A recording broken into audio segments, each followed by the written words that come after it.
Oui, bonjour, c'est Sarah. Vous viendrez travailler ici après? J'espère. Trop cool. Autant vous allez devoir imaginer ce que sera demain et donc imaginer différentes pistes.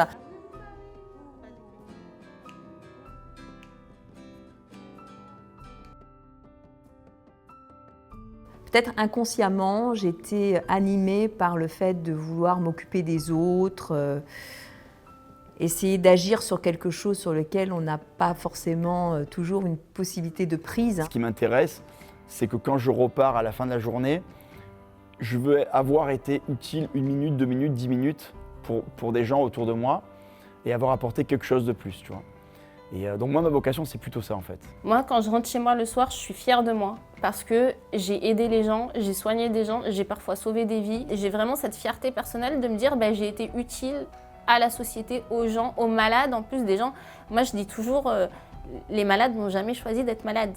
Le métier d'infirmier est riche en émotions et rien que ça en fait aussi pareil, c'est une motivation au quotidien de me dire je vais me lever, je vais vivre des trucs. Il y a toujours une part de vie en fait qui m'anime. J'ai utilisé le mot mission de vie. En tout cas, à l'intérieur de moi, je ressens que je me suis... je sens que ma place, elle est là.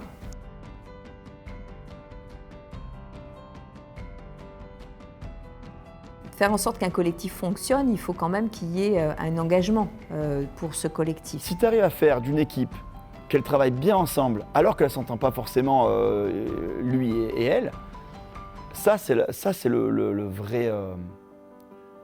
vrai management. C'est aussi cette possibilité de me stabiliser et de trouver un équilibre entre ma vie pro et ma vie perso. Ce métier m'a appris 2 choses, anticiper et organiser.